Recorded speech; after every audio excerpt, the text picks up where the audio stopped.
থেকে জেনে নিব যে ইমাম আল হযরত রহমতুল্লাহ আলাই এর নাত শরীফ, অনেক নাত শরীফ বর্তমান ময়দানে আমরা শুনতে পাই। তো তিনি নাত শরীফ কি লিখতেন এবং পড়তেন? নাহমাদুহু ওয়া নুসাল্লি আলা রাসূলিল কারীম। সুপ্রিয় দর্শক শ্রোতা, আসসালামু আলাইকুম ওয়া রাহমাতুল্লাহি ওয়া বারাকাতুহু। আপনাদেরকে শুভেচ্ছা জানাচ্ছি, পাশাপাশি আমাদের স্নেহের সঞ্চালক আনিসুর রহমানকে ধন্যবাদ জানাচ্ছি একটা সুন্দর বিষয় উপস্থাপনা করবার জন্য। আসলে নাতে রসুল সাল্লাল্লাহু আলাইহি ওয়াসাল্লাম এটা আশিক রসুলদের জন্য এক অনুবুদ্ধ রুহানি খোরাক।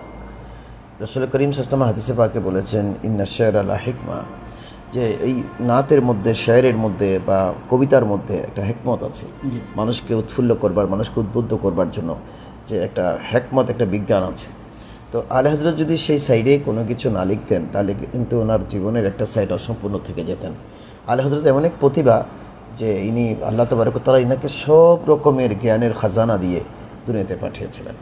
পাশাপাশি কাব্যিক যে প্রতিভা, কাব্যিক শুধুমাত্র রসুলের, এনাকে আমরা আশিকে রসুল বা জগৎ বিখ্যাত আশিকে রসুল, ভারতবর্ষের হাসান বিন সাবেত, নানা উপাধিতে আমরা ভূষিত করি, কিন্তু পাশাপাশি এনার কাছেও সেই কাব্যিক প্রতিভাও ছিল। অর্থাৎ ইনি, আপনি যে ওনাকে আশিক বলবেন, সত্যিকার অর্থে আল্লাহ রসুলের আশিকরা যুগে যুগে যা করেছেন তার পদাঙ্ক অনুসারে যদি উনি না করে তাহলে উনি কীরকমের আশিক।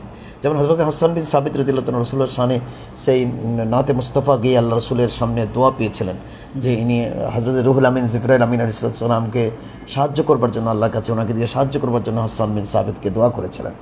তো এভাবে হজরতে আলা হজরতকে ভারতবর্ষের হাসান বিন সাবিত বলা হয়। ওনাকে স্টাডি করলে দেখা যায় যিনি 120টা বিষয়ের উপরে কিতাবাদি লিখেছেন, বিভিন্ন বিজ্ঞানের, তারপরে আপনি ইলমুন নুজুম, ইলমুল বালাগাত, ইলমুল ফাসাহাত, যত রকমের ইলমের শাখা প্রশাখা আছে সব শাখা প্রশাখায় যিনি বিচরণ করেছেন, ওনার নাম হচ্ছে ইমাম আহমদ রাজা খান আলা হযরত রাহমাতুল্লাহ আলাইহি।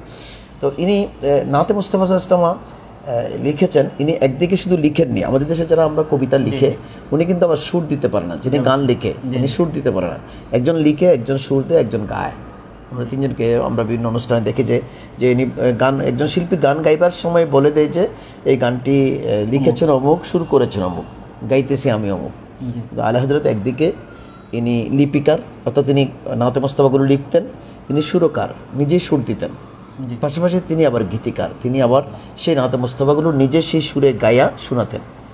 আলা হযরত যখন নাত পরিবেশন করতেন তখন আশিকদের অন্তরে সত্যিকারের নবী প্রেম কাকে বলে সেটা কিন্তু উদ্ভাসিত হতো। আর সেই লুৎফ, জবানের মধ্যে সেই লুৎফ, কারণ শায়ের আমরা যাদেরকে বলি, আমরা এখন অনেককে বলি যে শায়ের, আসলে শায়ের বলা হয় যিনি শায়ের লেখেন, আর যিনি গেয়ে পড়েন উনি হচ্ছে নাত খাঁ।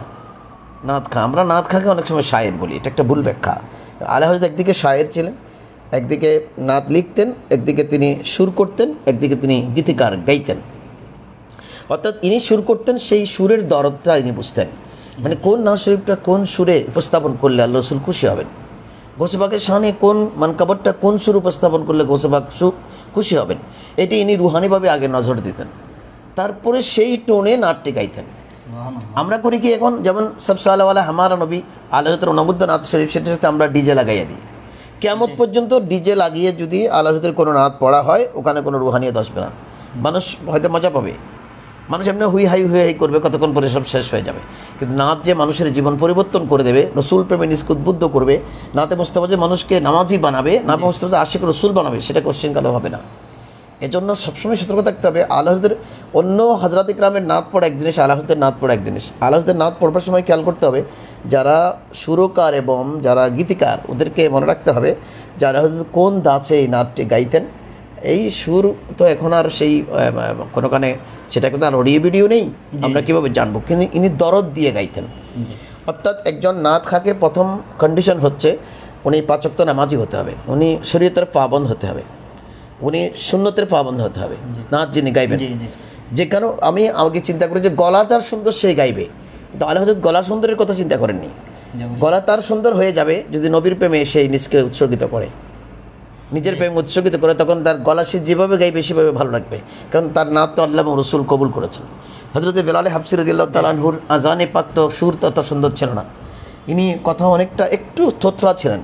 ওনার জীবনে স্টাডি করলে দেখা যায় ইনি কিছুটা থোতলা ছিলেন, কিন্তু থোতলা থাকলেও সে আজান ছাড়া মদিনায় কোনো আজান সাহাবা ইকরামের প্রাণকে মনকে বিগলিত করতে পারতেন না। সুবহানাল্লাহ। এটা ছিল ওনার ভিতরে আল্লাহ এবং রসুল প্রেম।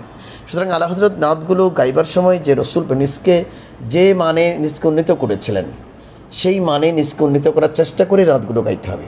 অর্থাৎ সাধারণ লোক আমরা অনেক সময় দেখি যে বিভিন্ন ডিজে পার্টিতে আমরা নিয়ে যাচ্ছি লোকজন, তারা ওই বিভিন্ন যন্ত্রপাতি নিয়ে যায়। আমাদের দেশে বিশেষ করে এটা খুব দুঃখজনক, খুবই দুঃখজনক। এখন বিয়ে শাদিতে গায়ে হলুদের অনুষ্ঠান নামে গায়ে হলুদের আমরা একদিকে বলছি অপসংস্কৃতি দূর করে আমরা সংস্কৃতি আনতেছি, কিন্তু এই ইসলামী সংস্কৃতি আনতে গিয়ে আমরা আরেকটা অপসংস্কৃতি ঢুকিয়ে দিচ্ছি।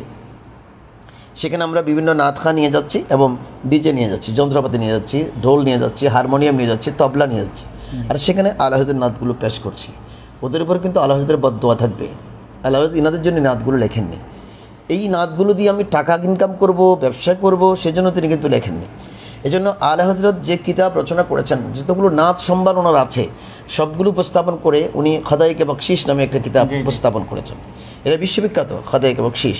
এই খাদাইকে বকশিশের উপরে যদি আপনি আলোচনা করতে যান, তাহলে এটার আগাগোড়া যে নাতগুলো তিনি লিখেছেন, এটা হয়তো কোনো দিকে কোরআনের তাফসীর অথবা হাদিসের ব্যাখ্যা অথবা শরীয়তের কোনো মাসলা মাসাইল নাতের মধ্যে নিয়ে এসেছেন। তিনি ওখানেও কিন্তু রাসূলুল্লাহ সাল্লাল্লাহু আলাইহি ওয়াসাল্লামের শান তুলে ধরেছেন, কোরআন ও হাদিসের আলোকে উর্দুতে কাব্যিকভাবে তুলে ধরেছেন আর কি। এটা মানুষকে এনজয় করবার জন্য, মানুষকে মজা দেবার জন্য কিছু করেননি তিনি। তিনি বলেছেন যারা আমার কিতাব বুঝবে না তারা নাত পড়বে, নাত পড়বে তারা আকীদা শুদ্ধ করবে। এমনভাবে নাতগুলি তিনি উপস্থাপন করেছেন যে ওনার আকীদা উনি বিশুদ্ধ করবে। এই জন্য এই খাদাইকে বকশিশ যখন লিখে হযরতে ডক্টর আল্লামা ইকবাল রহমতুল্লাহের কাছে প্রথম পেশ করা হয়েছিল, যে হুজুর আলা হযরত ইমাম আহমদ রাজা খান একটা নাতে মুস্তাফার বই লিখেছেন, আপনি একটু দেখবেন। তো উনি বললেন, ওটি তো বিশ্ববিখ্যাত দার্শনিক, উনি ওটা নিলেন, নিয়ে প্রথম নাতের প্রথম ছন্দটা যখন দেখলেন ওটা পড়লেন, পড়ে বললেন যে আল্লাহু আকবার। এই প্রথম নাতেই প্রমাণ করে খাদাইতে বকশিশের ভিতরে প্রথম ছন্দ প্রমাণ করে ভিতরে কি আছে এবং আলা হযরতের ঐতিহাসিক প্রতিভা সেই এইখানে প্রথম লাইনেই তিনি তুলে ধরেছেন যিনি কত বড় আশিক রাসূল ছিলেন। আমাদের ডক্টর ইকবাল বলেন যে আলা হযরত সম্পর্কে আমার ধারণা এতটুকু পাকাপোক্ত ছিল না যেদিন আমি খাদাইকে বকশিশ দেখি নাই। খাদাইকে বকশিশ দেখার পরে আমার আকীদা সম্পূর্ণ ভিন্নতর হয়েছে, যে আমি বুঝে গেছি যে আলা হযরত খোদা দাত এবং রসুল থেকে প্রেরিত এক মহান জাত, যেটা গোটা ভারতবর্ষের জন্য আল্লাহর পক্ষ থেকে এক আজিমুশান নিয়ামত। এই আলা হযরত নাতি মুস্তাফা সাল্লাল্লাহু লিখেছেন, পড়েছেন, গেয়েছেন, সুর দিয়েছেন দরদ দিয়ে। সেই দরদ দিয়ে সুর দেবার পরে নিজে গেয়েছেন ফুল্লি ইশক মোহাব্বত নিয়ে। যখন আলা হযরত এই নাতগুলো গাইতেন, ওনার মজলিসের মধ্যে হাজার হাজার যারা সামিন গ্রামী বিশেষ করে যারা ছাত্রবিন্দু ছিলেন, এনাদের ভিতরে প্রেমের উদ্বেগ হতো, রসুল প্রেমের উদ্বেগ হতো। এর মানে এই নয় যে আমি নাতের তালে বেহোশ হয়ে যাব, এখানে বেহোশ হবার কিছু নেই, নিজের নবীর প্রেমে নিজকে উৎসর্গ করে দেওয়া। এই জন্য আলা হযরত যে খাদাইকে বকশিশ শরীফ লিখেছেন সে অনবদ্য। বিশেষ করে আলা হযরত শুধু নিজে নাত লিখেছেন এমনটা না, আলা হযরত ছোটো ভাই হযরতে হাসান রাজা বেরলভী রহমতুল্লাহ আলাইহি ইনিও কিন্তু নাত রসুল ইসলাম লিখতেন। ভারতবর্ষের এমন কোনো ঘর নাই যেই ঘরে আলা হযরত এবং হযরত ইমাম হাসান রাজা রহমতুল্লাহ আলাইহির নাত পৌঁছায়। এটা হচ্ছে সবচেয়ে বড় বিষয়। আজকে আমি হয়তো আমাদের দেশে অনেক কবি আছে, কবি নজরুল আছে, কবি জসিমউদ্দিন আছে, বা মুসলিম কবিদের মধ্যে অন্যান্য কবিরা আছে, কিন্তু প্রতিটি ঘরে আমরা কবিদেরকে পৌঁছে নাই, কারণ কেউ পছন্দ করে, কেউ পছন্দ করে না। আমি নজরুলকে পছন্দ করি, আরেকজন নজরুলকে পছন্দ করে না। আমি রবীন্দ্রনাথকে পছন্দ করি না, আরেকজন রবীন্দ্রনাথকে পছন্দ করে, কিন্তু আমি তার বই আমি নাও রাখতে পারি। কিন্তু আলা হযরত এমন জাত, উনি এবং ইমাম হাসান রাজা রহমতুল্লাহ আলাইহির নাতে মুস্তাফাগুলো ভারতবর্ষ বলতে পাকিস্তান, বাংলাদেশ, এই দক্ষিণ এশিয়া পুরো উপমহাদেশের প্রতিটি ঘরে ঘরে পৌঁছে, এটা উপমহাদেশের বাইরে পৃথিবীর গোসায় পৌঁছে গেছে। যেমন বিশেষ করে আলা হযরতের যে মুস্তাফা জানি রহমত যে নাতে মুস্তাফাটা আছে, দরুদ সালাম, এই দরুদ সালাম শুধু ভারতবর্ষে নয়, এটা ভারতবর্ষের বাইরেও পৃথিবীর গোসায় পৌঁছে গেছে। এই পর্যন্ত যতগুলো সালামির নাত লেখা হয়েছে, পৃথিবীর সবচেয়ে বেশি জনপ্রিয় দরুদ সালাম হচ্ছে মুস্তাফা জানি রহমত। এটা পাকিস্তান এবং ইন্ডিয়াতে, আমাদের দেশে আমরা দুই একটা বয়েত পড়ি, আর বিশেষ করে দুই একটা বয়েতের মধ্যে আমাদের সংক্ষেপ করতে হয়, কিন্তু এই পাকিস্তান এবং ইন্ডিয়ার মধ্যে যেগুলো আমাদের আলা হযরতের মসলকপন্থী সুন্নি মসজিদ, এগুলোতে জুমার নামাজের পরে সেই দরুদ সালাম এটা সম্পূর্ণ পড়া হয়, সম্পূর্ণ পড়া। এক কোরাজ করে সবাই দাঁড়াবে, ওজিফা হিসেবে পড়বে, কোরাজ করে দাঁড়িয়ে ওজিফা হিসেবে পড়বে, তারপরে দোয়া করবে। আমি দেখেছি হযরতে মুফতি আমিনুল ইহসান আল মুজাদ্দিদ আল বরকতি রহমতুল্লাহ আলাইহি, যিনি বাইতুল মুকাররমের প্রথম খতিব ছিলেন এবং ঢাকা আলিয়া মাদ্রাসার শাইখুল হাদিস ছিলেন সে সৈয়দ জাদা, যিনি ছিলেন হযরত মুফতি আমিনুল ইসলাম বরকতি আল মুজাদ্দিদি।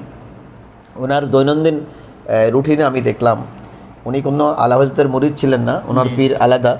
ইনি হয়তো সৈয়দ জাদা এবং আহলে সুন্নাহ ওয়াল জামাতের আবু তরিকায়ে বরকাতিয়া ছিলেন। এটা আবার আলা হযরতের তরিকায় ও তরিকায়ে বরকাতিয়া, সেদিকে হয়তো এক থাকতে পারে, নিসবত থাকতে পারে, সেটা আমি জানি না। কিন্তু পাশাপাশি উনি ওনার ওজিফাতে দেখলাম উনি ফজরের নামাজ পড়বার পরে ঘরে বসে পুরো মুস্তফা জানানোমতের নাজ শরীফটা পড়ে ফেলতেন। তরিকত ওজিফা পড়বার পর এটা পড়তেন, এটা মাস্ট প্রত্যেক দিনের নাকি ওনার রুটিন ছিল। তাহলে ইনি একজন জগৎ বিখ্যাত আল্লামা, যিনার কিতাব এখন দেশে বিদেশে বিভিন্ন ক্লাসে পড়ানো হচ্ছে। বাংলাদেশে তো পড়ানো হচ্ছে, গোটা ভারতবর্ষে পড়ানো হচ্ছে, এর বাইরেও বড় বড় আরব ইউনিভার্সিটিতে পড়ানো হচ্ছে যিনার কিতাব। এই হজরত বুজুর্গ ইনি কিন্তু ইনির নিয়মিত রুটিনে আল্লাহর সেই দরুদ সালাম মুস্তফা জান রহমত পেলাকুসালাম শামী বজবে হেদায়ত পেলাকুসালাম এই নাটটা কিন্তু ইনি রাখতেন এবং প্রতিদিন পড়ে তখন তিনি ওনার অন্যান্য জিভা পড়ার জন্য যেতেন বা সালাত ইশাক পড়তেন। কিন্তু আগে কিন্তু তিনি কোরআন শরীফ পড়বার পরে, হাদিসের দরস নেবার পরে নাত রসুল সাল্লাল্লাহু আলাইহি পড়ে ফেলতেন, অর্থাৎ রসুলকে সালাম দিতেন। সালামের উপরে যতগুলো নাত আবিষ্কার হয়েছে এর চেয়ে দরদি কোনো নাত আমার নজরেও পড়ে নাই, এত বেশি সুন্দর, এত বেশি প্রাণবন্ত। জি, আসলে আলা হযরত সেই নাতে মুস্তাফার দিক থেকেও অনন্য, এ পর্যন্ত কোনো নজির নেই এতগুলো ইশক রসুলের উপর নাত, এবং এই নাতের উপরে ইশকাল করবার মতো কোনো ক্ষমতা এখনও কেউ দেখাতে পারেনি। যে আসলে আলা হযরতের নাতগুলো আমরা যখন পড়ি বা আমাদের মানে নাতখারা যখন পড়ে সত্যি আমাদের হৃদয় বিগলিত হয় রসুল প্রেমে।